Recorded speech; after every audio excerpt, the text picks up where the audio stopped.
Avec l'eau à la bouche, j'essaye de démystifier l'univers du vin, souvent trop complexe, en allant partager la vie d'un vigneron pour finalement mettre un visage sur un domaine et sur une région viticole.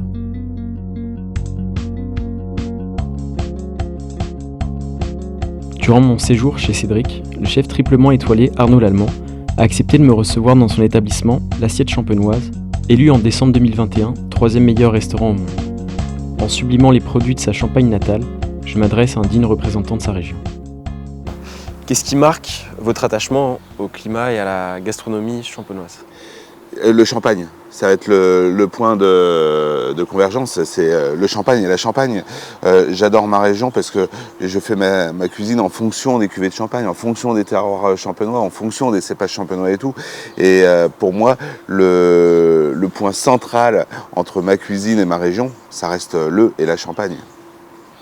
J'ai pu voir à l'occasion de cette semaine passée chez Cédric, en rencontrant des vignerons, des personnes avec qui il était proche, combien la Champagne était diverse, de par ses terroirs, l'expression de ses vins. Comment vous concevez cette chose-là sur l'assiette lorsque vous cuisinez ? Déjà, moi, depuis maintenant plus d'une dizaine d'années, 15 ans, j'arrête pas de dire que la Champagne, c'est la région viticole la plus dynamique du monde. Parce que justement, tous les jours, on a un nouveau vigneron, tous les jours, on a un fils de vigneron, tous les jours, on a une famille de vignerons qui commence à faire ses propres vins avec une belle identité. C'est tous les jours une nouvelle découverte pour nous, les restaurateurs qui travaillons ces vins-là pour la gastronomie. C'est tous les jours un nouveau moment. Et ça, déjà, il y a un dynamisme qui est incomparable par rapport à d'autres régions ou quoi que ce soit. Je ne me rappelle plus la question après. Je me suis perdu. Pas de souci, non, je rebondis sur ce que vous dites. Depuis 15 ans, effectivement, 15-20 ans, il y a un mouvement qui se met en place avec des vignerons qui sont engagés. Et voilà, ces vignerons m'ont dit qu'il y a un élan où en fait il y a un sentiment de partage, de communion et un mouvement qui fait que les vignerons avancent ensemble, communiquent. C'est ça qui est extraordinaire, comme vous le dites, hein, de toute façon, c'est depuis quelques années, 5, 10, 15, 20 ans, il y a vraiment ce dynamisme en Champagne qui permet les rencontres entre les vignerons, les rencontres entre les vignerons et la gastronomie, les rencontres entre le terroir, les vignerons et la gastronomie, parce que ça c'est important. Moi je suis le premier à passer dans les vignes, à aller me balader, à aller voir où en sont les vignes par rapport à la saison, par rapport au temps, à me balader pendant les vendanges dans les vignes. C'est pas uniquement aller en cave, uniquement en dégustation, c'est aussi aller découvrir notre vignoble, mais notre vignoble de la terre. Bien sûr.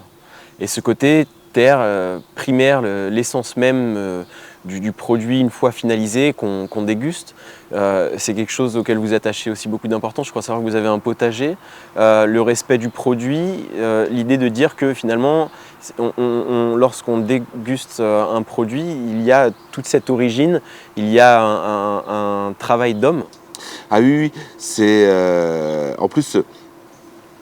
Moi j'ai le potager ici dans le jardin, dans le parc, on n'est pas très loin du centre-ville, mais par contre mon potager il est entretenu par le même maraîcher que j'ai à 10 km d'ici, qui fait dans ses propres champs à lui. Il a à peu près 3 hectares dans ses champs, on en utilise à peu près la moitié, et ici on a 2-3 000 m², donc ici c'est plus démonstratif que quantitatif, parce que 2-3 000 m², ça ferait pas le volume qu'on a besoin pour la cuisine. Par contre ce qui est intéressant, c'est que là où il est derrière nous, on va dire, et il est plus sur ce qu'on appelle un peu la petite montagne, sur des massifs assez crayeux, assez sableux.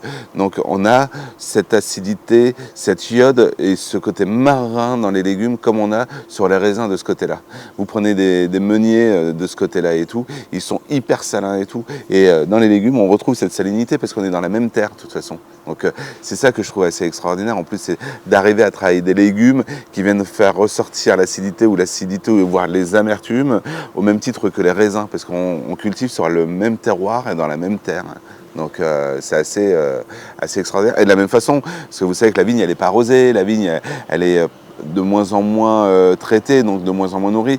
Et la vigne doit aller chercher par elle-même son alimentation, sa fraîcheur et tout. Donc les pieds de vigne vont de plus en plus profondément. On traverse les différentes souches de la terre, et mes légumes, on les travaille de la même façon. On arrose un petit peu, surtout quand il fait très chaud, parce que c'est fragile un légume, mais on laisse aussi aller chercher par ses racines sa propre alimentation, sa propre fraîcheur. Oui.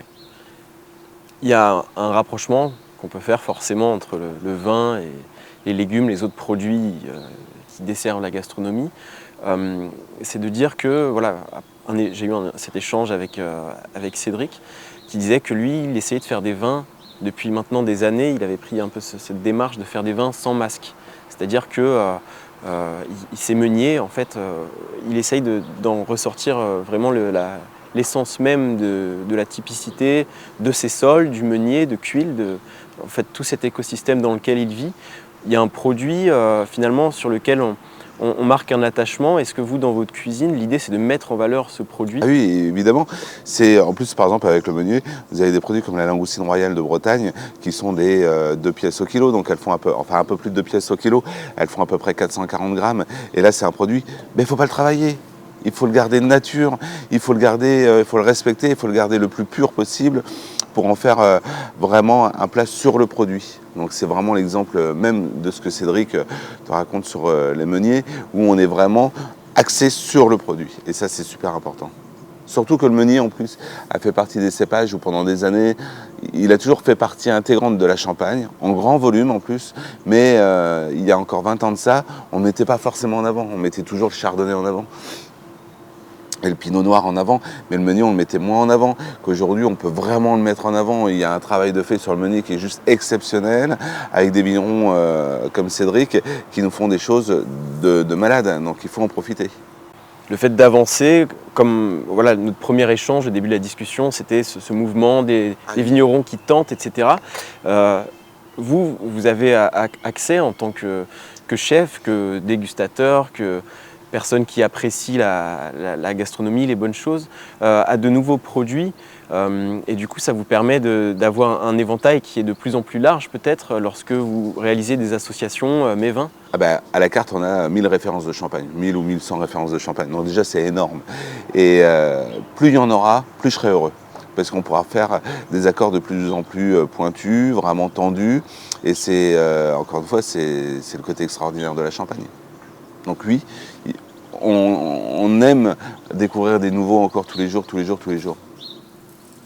Les vignerons ici parlent de vin, ils ne disent pas mon champagne, etc.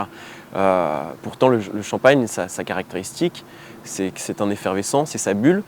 Qu'est-ce qu'un champagne peut vous permettre de mettre en avant comme produit lorsque vous cuisinez qu'un vin ne... Non, un champagne met en avant un mode de vie.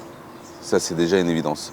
Un vin met en avant un moment T de la journée. Un vin met en avant un plat bien précis dans un accord mets et vin. Un vin met en avant une rencontre T ou quoi que ce soit, peu importe. Mais c'est un moment. La Champagne, c'est pas un moment, c'est un mode de vie, c'est une vie entière, la Champagne. C'est-à-dire que le matin à 8 h, vous pouvez vous lever et attaquer par une dégustation de champagne, vous allez goûter plein de champagnes différents. À midi, vous allez faire un repas tout au champagne, l'après-midi, vous allez goûter des champagnes, le soir, vous allez faire tout un repas au champagne. À la fin de la journée, vous vous apercevez que vous avez goûté 30, 40, 50 champagnes différents.